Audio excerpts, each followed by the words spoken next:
അങ്ങനെ നമ്മുടെ വളർന്ന് വലുതായി ബലങ്ങൾ തന്നുകൊണ്ടിരുന്ന കപ്പളമരം നമ്മൾ വെട്ടിയിരിക്കുകയാണ്. അത് കറണ്ട് കമ്പിയിൽ മുട്ടും പ്രശ്നവും അതാണ് ഇതാണ്. പിന്നെ ഇവിടെ സർവീസ് വയർ ഉണ്ട്, അതുകൊണ്ട് ഇതെല്ലാം നമുക്കൊന്ന് വെട്ടിക്കളഞ്ഞേ പറ്റുമെന്നും പറഞ്ഞ ആൾ രാവിലെ മുതൽ തുടങ്ങിയതാണ്.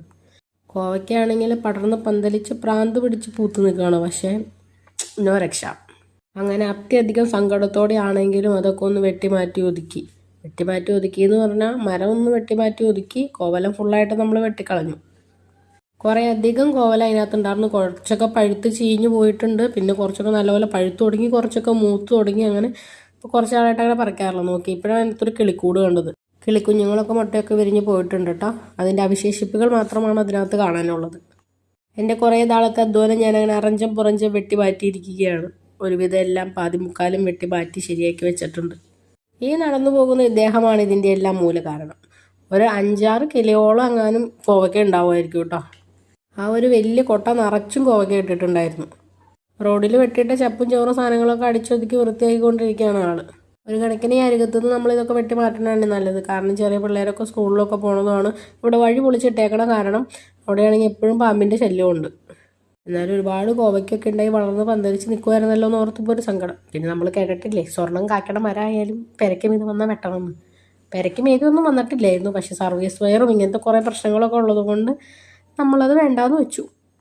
അങ്ങനെ അവിടെ പടർന്ന് പന്തലിച്ച് നിന്ന ഹരിതാഭയും പച്ചപ്പും ഈ സ്ത്രീയും ഞാനും കൂടി വെട്ടി ഒരു മരുഭൂമി പോലെ ആക്കി വെച്ചു. 2 കപ്പളമരവും വെട്ടി. ചെറിയൊരു റംബൂട്ടാൻ്റെ തൈ ഉണ്ടായിരുന്നു, അതും വെട്ടി. വലിയൊരു തൈ ഉണ്ടായിരുന്നു, അത് വെട്ടിയിട്ടില്ല. പക്ഷെ ചെറിയ തൈ വെട്ടിയെടുത്തു. പിന്നെ സർവീസ് വയറിൽ തട്ടാണ്ട് അതങ്ങോട്ട് നീക്കിയിട്ടിട്ട് വലിച്ച് കെട്ടിക്കൊണ്ടിരിക്കുകയാണ് ഇപ്പോൾ ആൾ. പിന്നെ അരികത്തൊരു അരിവെപ്പ് നിൽക്കുന്നുണ്ട്. അപ്പോൾ അതൊക്കെ അവിടെ നിന്നോട്ടേ എന്ന് അങ്ങോട്ട് വിചാരിച്ചു. ഈ കോവലോ നിന്നോട്ടേ എന്ന് വിചാരിച്ചാൽ മതിയായിരുന്നു. പിന്നെ എന്താണോന്നും അങ്ങനെ വിചാരിക്കാൻ തോന്നാതിരുന്നത്. എന്തെങ്കിലും ആവട്ടെ, ഇതിലും വലിയ ഓരോ സംഭവങ്ങൾ നഷ്ടപ്പെടുന്നു, പിന്നെയാണോ ഇതെന്ന് വിചാരിച്ച് സമാധാനിച്ചു. പക്ഷേ പച്ചപ്പൊക്കെ വെട്ടി മാറ്റി കഴിഞ്ഞപ്പോൾ അന്യായ വെയിലാണ് കേട്ടോ അങ്ങോട്ടേക്ക് അടിച്ചുകൊണ്ടിരിക്കുന്നത്. ആളൊരു കൂസലില്ലാണ്ട് നടന്നു പോകുന്നുണ്ട്. പിന്നെ നമ്മൾ കുറച്ച് തണ്ടുകളൊക്കെ മാറ്റി വെച്ചിട്ടുണ്ട്. അത് നമുക്ക് വേറൊരു മണ്ണ് നിറച്ചിട്ട് ആ മൂലക്കയിലോട്ട് ആർക്കും ശല്യമില്ലാത്ത രീതിയിൽ നട്ടുവെക്കാം. കപ്പള മരത്തിനെ കൈയേറ്റം ചെയ്ത് കൊലപാതകം ചെയ്തതിന് ശേഷം കപ്പങ്ങയൊക്കെ അവിടെ ഇവിടെയായിട്ട് ചിന്നിച്ചിതറി കിടക്കുന്നുണ്ട്. ഇനി അതുങ്ങളെടുത്ത് ബുദ്ധിമുട്ടിപ്പിണ്ടെന്ന് വെച്ചാൽ അത് തൊട്ടില്ല. മുകളിലത്തെ ഭാഗം അമ്മ കെട്ടി വെച്ചിട്ടുണ്ടായിരുന്നു. പിന്നെ താഴത്തെ ഒന്നും കൂടി ഒതുക്കി അങ്ങോട്ട് ചേർത്ത് കെട്ടിവെച്ചു.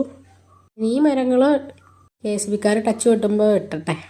ആറ്റുനോട്ട് ഞാൻ വളർത്തിയ റംബൂട്ടാനും അതുപോലെ തന്നെ കപ്പളും അങ്ങനെ കുറേ സാധനങ്ങൾ വെട്ടി നശിപ്പിച്ചപ്പോൾ മനസ്സിന് എന്താ വല്ലാത്തൊരു സന്തോഷം തോന്നുന്നു. വെറുതെ പറഞ്ഞാൽ സങ്കടമുണ്ട്. ഇപ്പോൾ വെട്ടിപ്പോയില്ലേ. ആളപ്പോൾ ഈ കിടക്കുന്ന വേസ്റ്റ് സംഭവങ്ങളൊക്കെ വൃത്തിയാക്കിയിട്ട് അതൊക്കെ ക്ലിയർ ചെയ്യാനുള്ള പരിപാടിയിലാണ്. അപ്പോൾ പിന്നെ കാണാം. ബൈ.